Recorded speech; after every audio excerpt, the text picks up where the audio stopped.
The clock on Dr. Marissa Clark's wall ticked with unnerving precision. Each second felt like a hammer onto Daniel Harper's chest, counting down a future he wasn't ready to face. He sat rigidly in the office chair across from her desk, his knuckles white against his jeans, his breath shallow. 6 months, Mr. Harper, Dr. Clark said gently, removing her glasses and rubbing the bridge of her nose. Her voice was calm, practiced, the kind of steady tone honed through years of delivering unwelcome truths. That's the window we're working with. Daniel stared at the scan on the wall, a ghostly image of a child's brain, areas shaded in ominous darkness. Somewhere beneath the blotches of trauma and scar tissue, his daughter still existed, his real daughter, the one who used to race through the backyard barefoot, laugh so hard she'd hiccup, climb trees faster than most boys twice her age. Lily. She's only 8, he whispered, his voice hoarse. There has to be more time. Doctor, Clark slid a folder across the desk, her expression softening but not relenting. This outlines a 6-month aggressive neurorehabilitation plan. Your insurance will cover the program, but after that, she let the sentence trail off, leaving the rest hanging in the sterile, sunlit room like smog. After that, there's no more money, no more support. After that, they give up. Daniel picked up the folder with hands that trembled, though not from weakness. He was strong, stronger than anyone gave him credit for, but no strength prepared a father for this math. 6 months to recover what was lost in 6 seconds.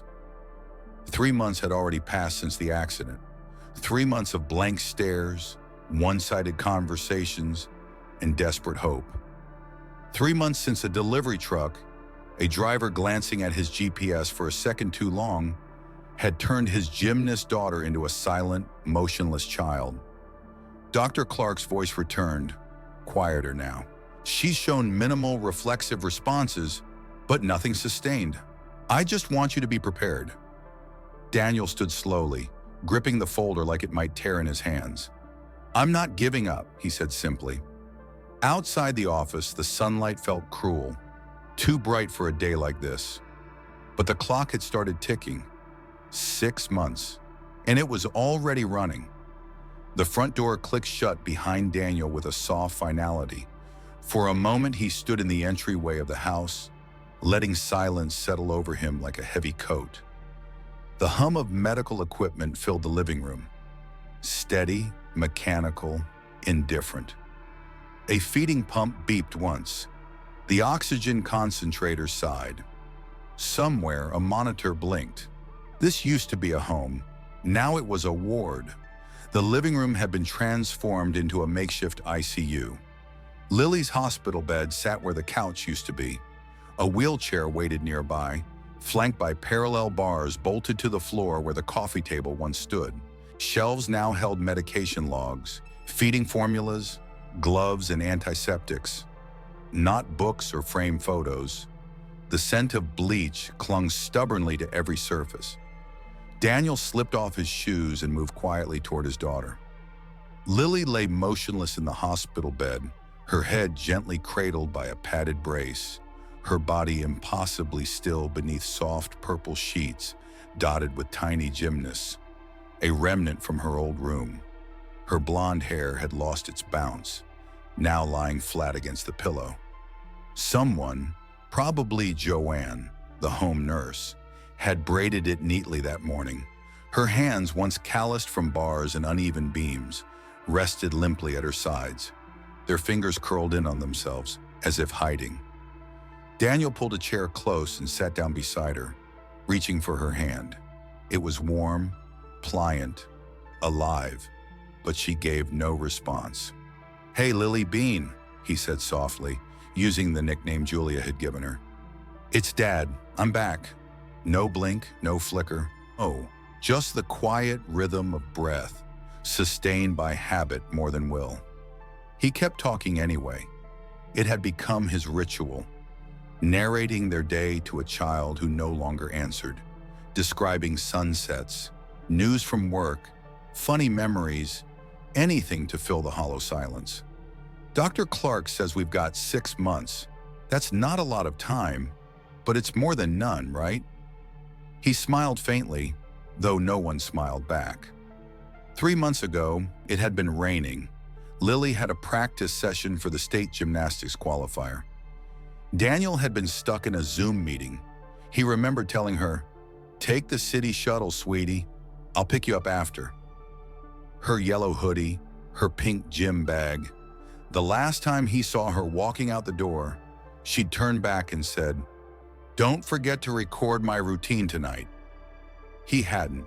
He'd recorded the routine, but she never made it to practice.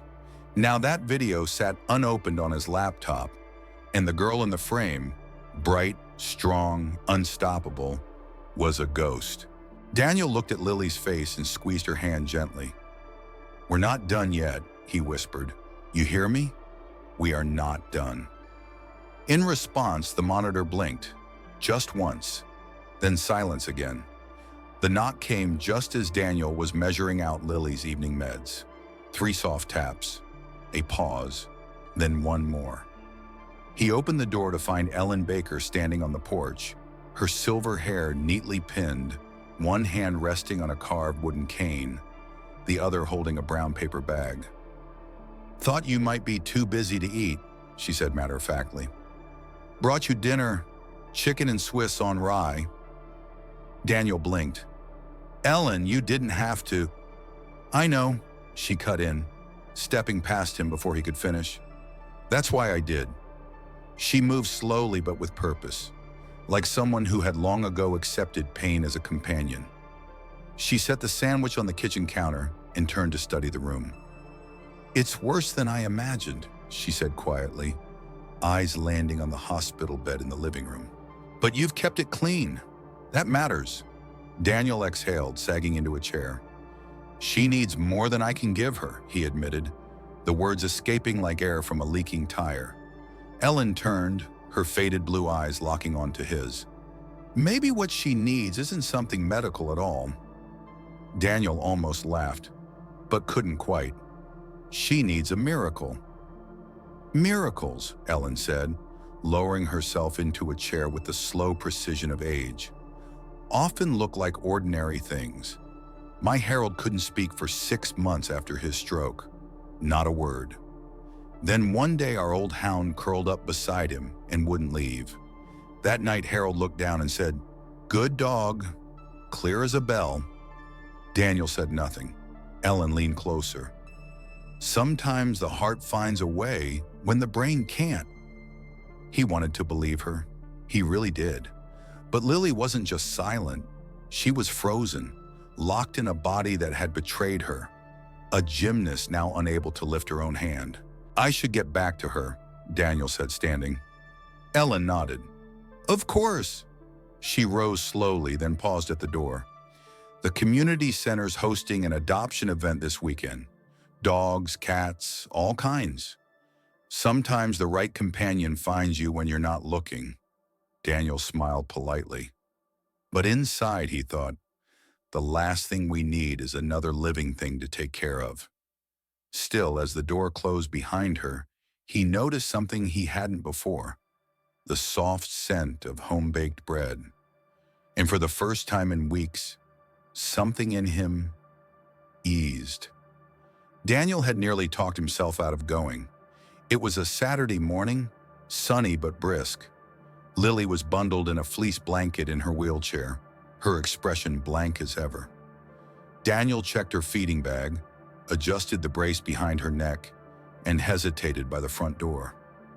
"This is probably pointless," he murmured, "but Ellen would never let me hear the end of it if we skipped." The parking lot at the Maplewood Community Center was half full. A hand-painted banner stretched across the entrance. Second Chance's Animal Adoption Day. Inside, the gym had been transformed. Pens and kennels lined the walls, filled with dogs of all sizes. Cats meowed from tiered cages. Volunteers bustled about, handing out brochures and squeaky toys. The air was loud. Barks, laughter, and the low murmur of hope. A cheerful woman in a volunteer t-shirt approached. "Hi there, I'm Melissa. Looking for a particular pet today?"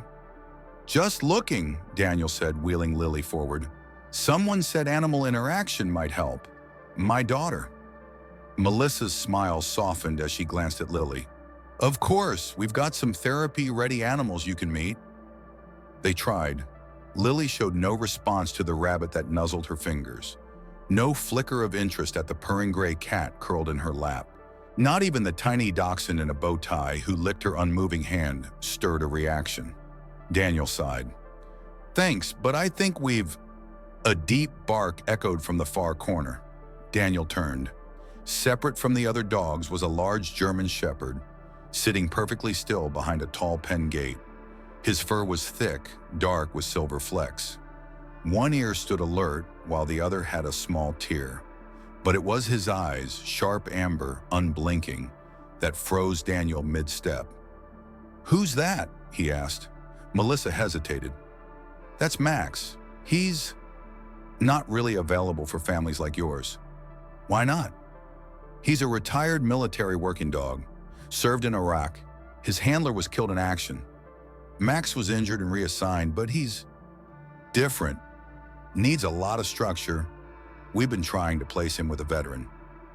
But Max wasn't looking at Melissa or Daniel. His eyes were locked on Lily. "Can we just meet him?" Daniel asked. Another volunteer, a college kid named Brandon, clipped on a short lead and opened the gate cautiously. "Easy, Max," he said. "It's okay." Max emerged slowly, limping slightly on his back leg. He didn't bark, didn't sniff, didn't pace. He simply walked up to Lily's wheelchair and sat. Alert, steady, present. Then, without prompting, Max lowered himself to the floor. Flat, head down, eyes up. "What's he doing?" Daniel asked. Brandon whispered, "That's a trained response. He's de-escalating, making himself smaller. It's what they do when they sense stress." Daniel pushed Lily's chair a few inches closer. Max didn't flinch. After a moment, the dog inched forward, belly to the floor, and rested his head gently on the edge of Lily's armrest. Nothing. Then Lily's fingers, motionless for weeks, twitched. Just once, almost imperceptibly. Daniel's breath caught. "Did you see that?" "I did," Melissa whispered. "Could be reflex, but I don't think so." Max nudged Lily's hand softly with his nose. Another twitch, a faint flutter, as if someone inside her had heard a voice no human could reach. Daniel dropped to his knees beside her. "Lily," he said, his voice shaking. "Sweetheart, if you can feel that, squeeze. Try to squeeze." But the moment had passed. Still, Daniel looked at Max, the scarred dog with eyes like fire, and made his decision. "How much is the adoption fee?" he asked. Melissa blinked. "Mr. Harper, I'm not sure this is I'll do the paperwork, whatever it takes." He reached up and touched Lily's limp hand. She moved for him. "I'm not imagining it." Max lay still, but his eyes met Daniel's. And in that moment, Daniel didn't see a dog. He saw a partner. The adoption process took nearly 3 hours. Background checks, paperwork, disclaimers about Max's PTSD and medical needs, all signed without hesitation. Daniel sat through it all with Lily beside him, her eyes half closed, her head slumped to one side in her wheelchair. But Max never wandered. He sat close, always within reach of her armrest, alert to the slightest shift in her breathing, the smallest twitch of her fingers. "He's never responded like this to anyone," Melissa said, watching them with a mixture of awe and caution. "Not even his last handler's family." Daniel didn't answer. He was too focused on Lily, whose hand had moved 3 more times since Max's first touch. By the time they left the center, the sun was beginning to sink low in the sky.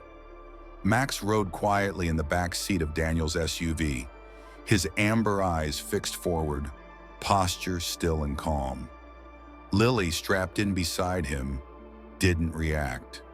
But when Max gently laid his head on her thigh during a red light, Daniel swore he saw the tiniest flicker of movement in her cheek, as if she were trying to smile, but had forgotten how. At home, Daniel parked in the driveway. Before he could open the door, the front porch light flicked on. Ellen Baker. She stood at the top of the steps like she'd been waiting there all day. "Looks like you took my advice," she called, her tone dry but not unkind. Daniel managed a weary half-smile. "Try not to look so smug."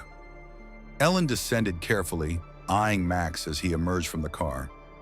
The dog paused beside Lily's wheelchair, waiting for Daniel to clip on the leash before following him up the ramp. "German Shepherd?" Ellen asked, squinting at Max's thick frame and grizzled muzzle.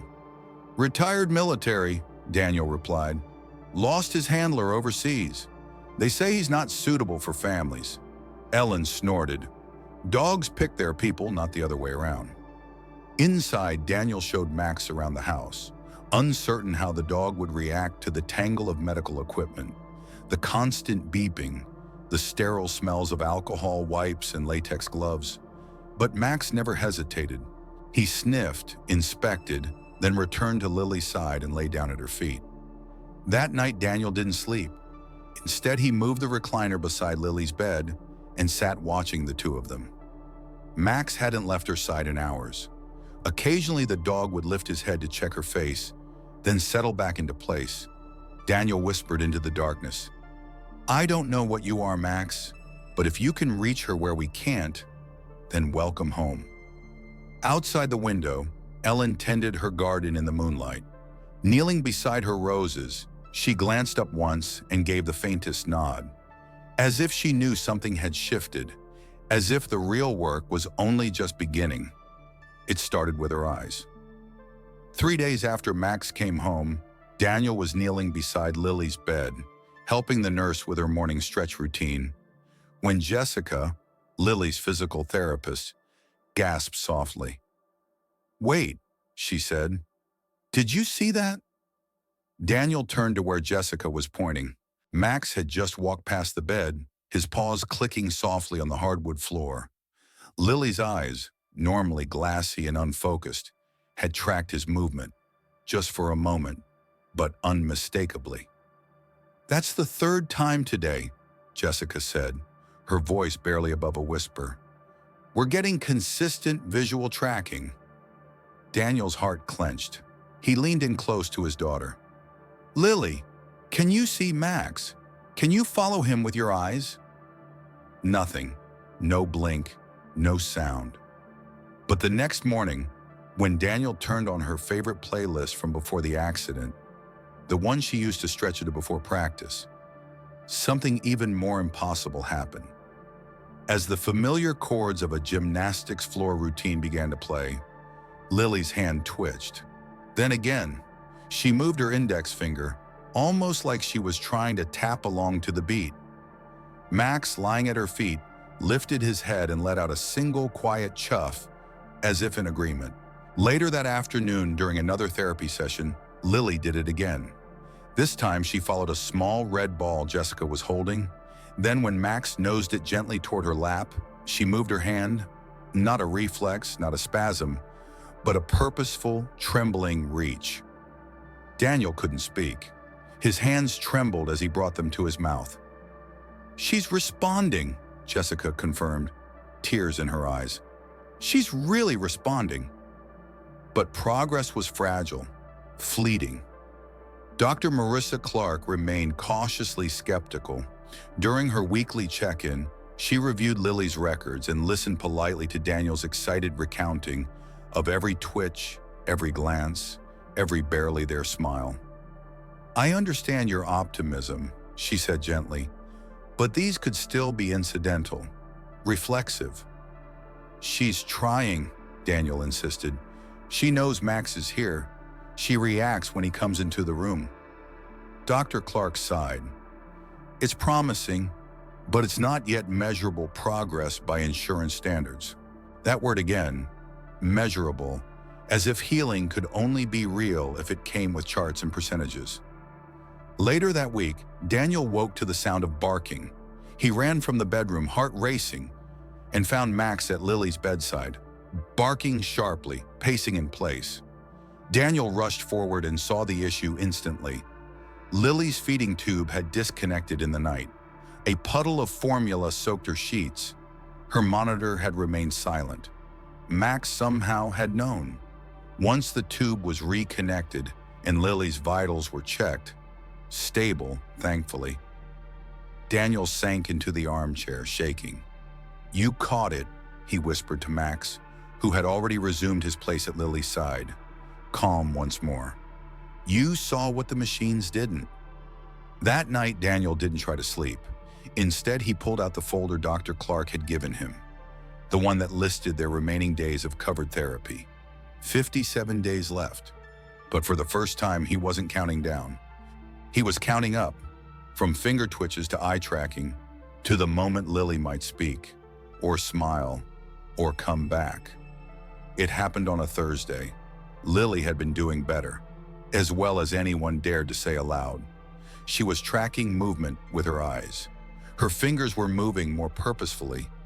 Once, she had even let out a sound that might have been "ma." Daniel had allowed himself something dangerous: hope. Then came the fever. It rose fast, 102, then 103.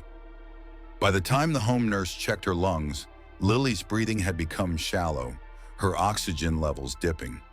They called 911 before Daniel could even process what was happening. The paramedics moved with quiet urgency, voices clipped, eyes unreadable. "She's aspirating," one said. "Possible pneumonia. We need to go, now." Daniel rode in the ambulance with her, holding her limp hand as the siren wailed. He kept whispering, "Hold on, Lily. I'm right here. Don't go.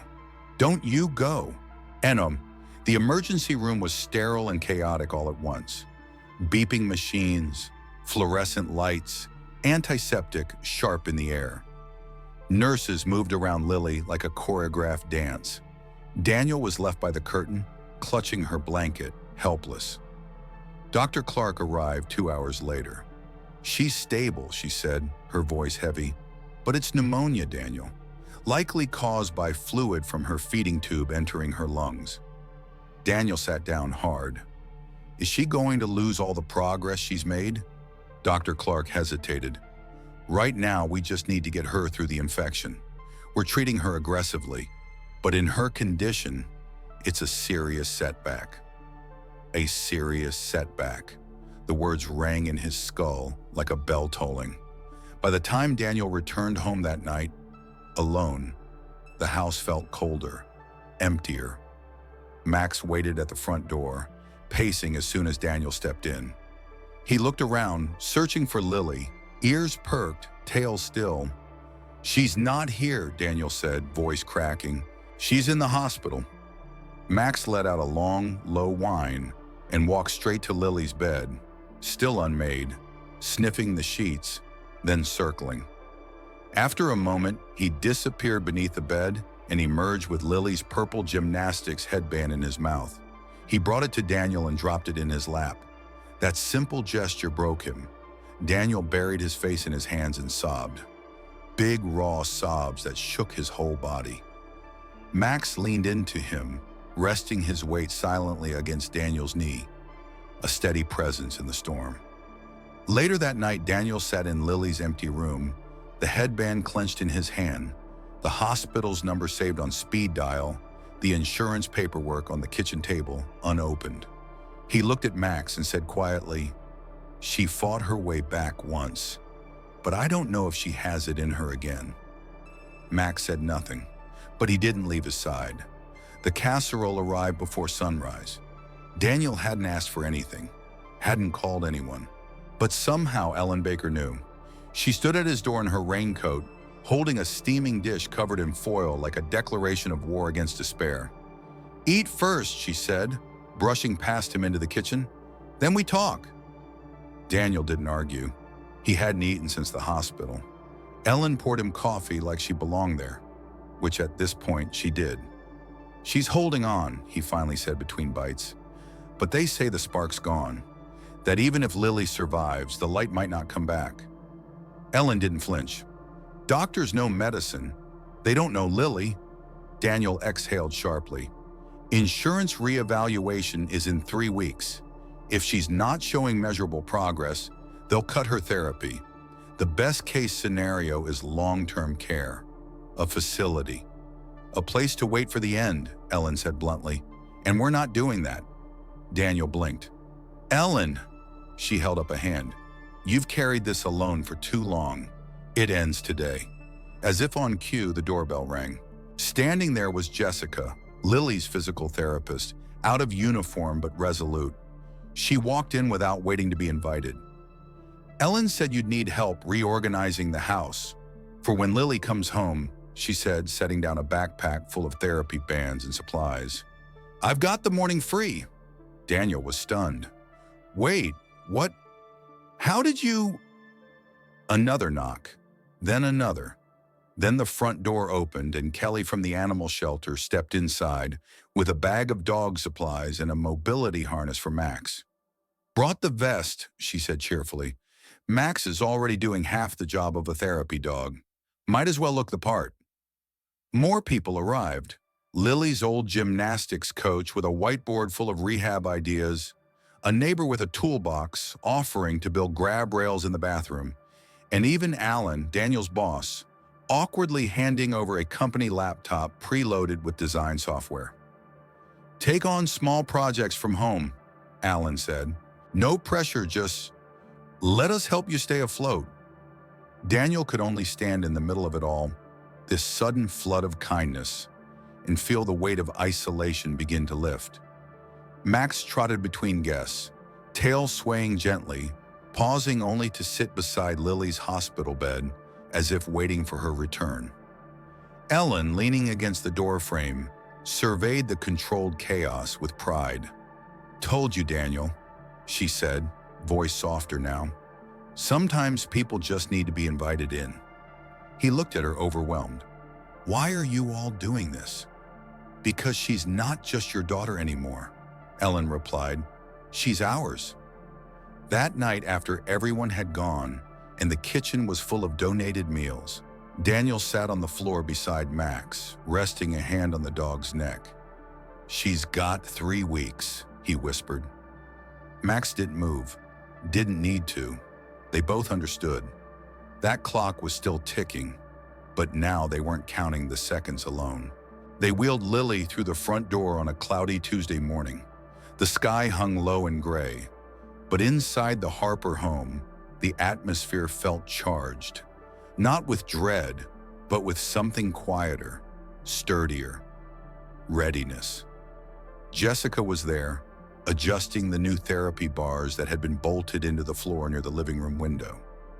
Kelly followed close behind, laying out Max's harness and a collapsible ramp for when he would need to rest. Ellen had already stocked the fridge, labeled the medications, and taped a schedule to the wall for volunteers. Daniel stood just inside the doorway, watching the nurse ease Lily into her hospital bed, now positioned beside the window so she could see the garden Ellen had planted just for her. It didn't look like a hospital room anymore. It looked like a place where someone might come back to life. Max padded in quietly and approached Lily. He paused at her bedside, ears twitching, tail still. Then with infinite gentleness, he placed his head on her lap. Lily's hand moved. It wasn't a reflex, wasn't random. She lifted her fingers slowly and threaded them, weakly but deliberately, into Max's fur. A hush fell over the room. Jessica was the first to speak, her voice trembling. That's the most intentional movement we've had yet. Daniel swallowed hard. She's home, he whispered. She knows it. That night, after the house quieted and the nurse had left, Daniel sat beside his daughter, watching the rhythmic rise and fall of her chest. Max lay at her feet, his head resting near her hand, eyes never fully closing. Daniel reached for Lily's hand and wrapped his fingers around hers gently. You're safe, he said softly. We've got everything ready for you now, and we're not giving up. Not today. Not ever. A faint sound escaped Lily's lips, a breath that might have been a sigh or the start of a word. Daniel didn't know which, but it was something. Outside, the wind rustled the garden.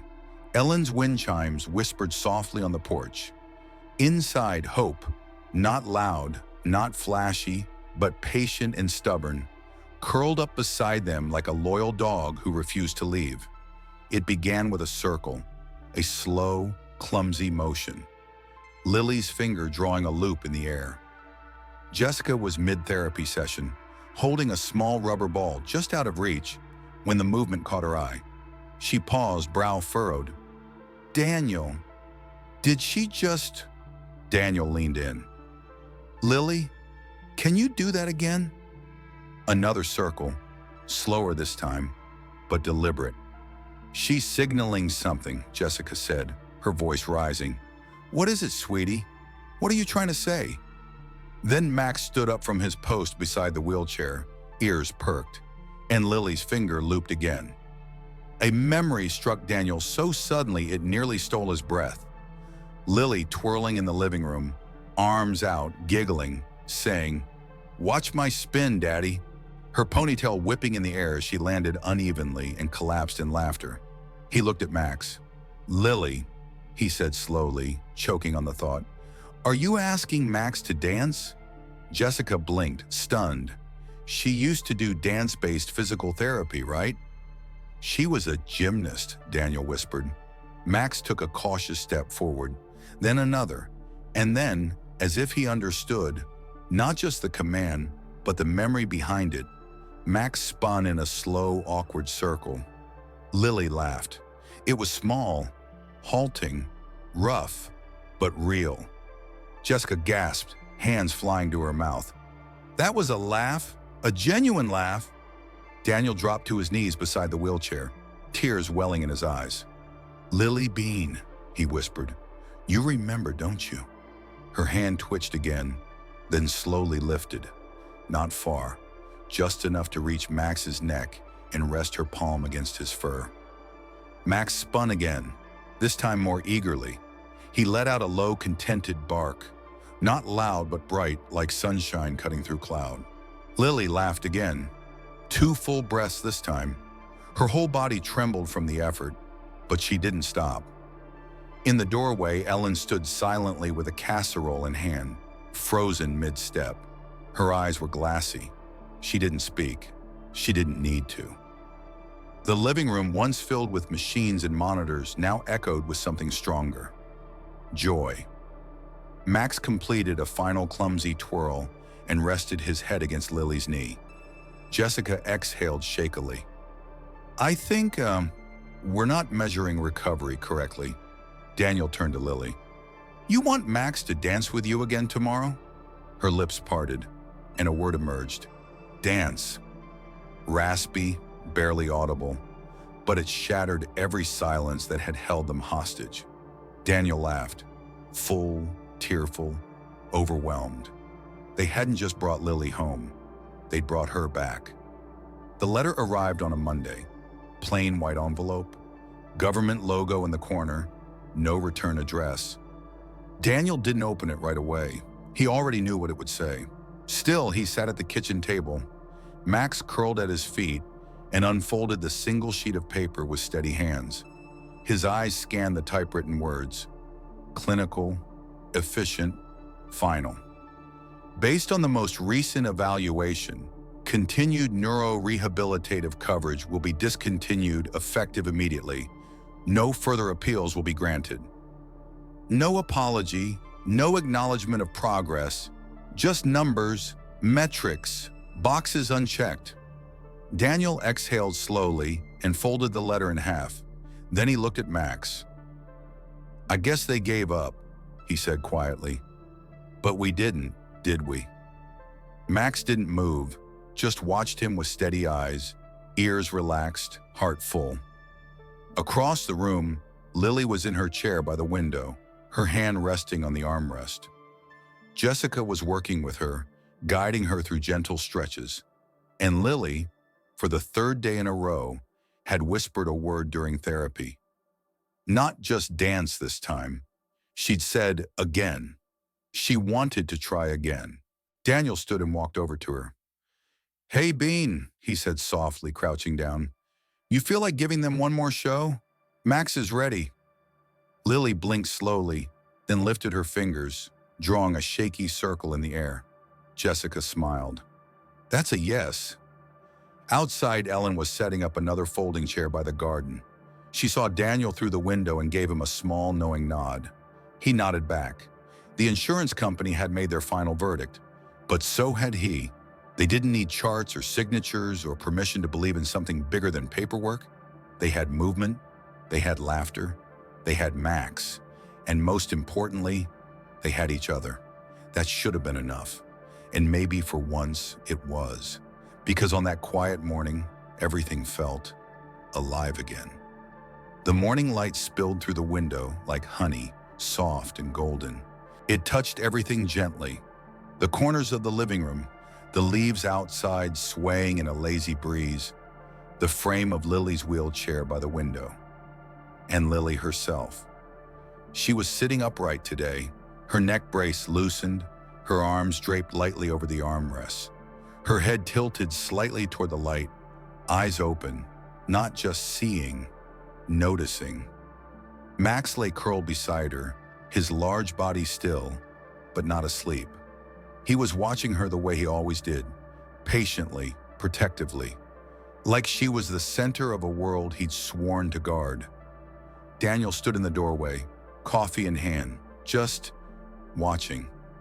No machines beeped, no therapist spoke, no schedules were being followed. Just this moment, quiet and real.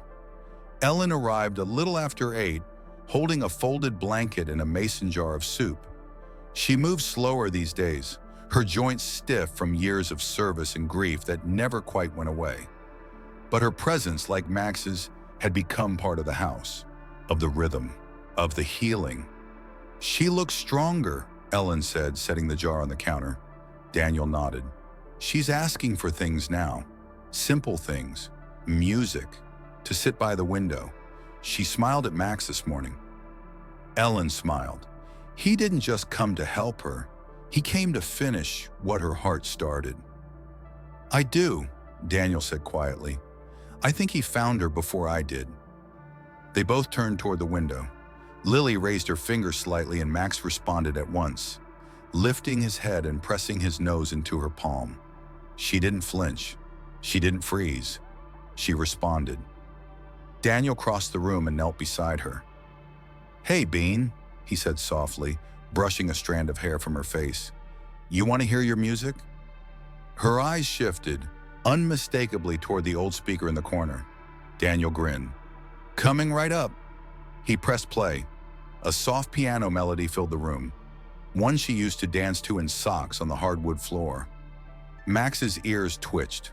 He stood, stretched, and, just like he'd done that first time, twirled in a slow, goofy circle. Lily laughed, full, clear, effortless, and for a moment, time held still. Daniel looked at Ellen. "She's coming back," he whispered. Ellen nodded.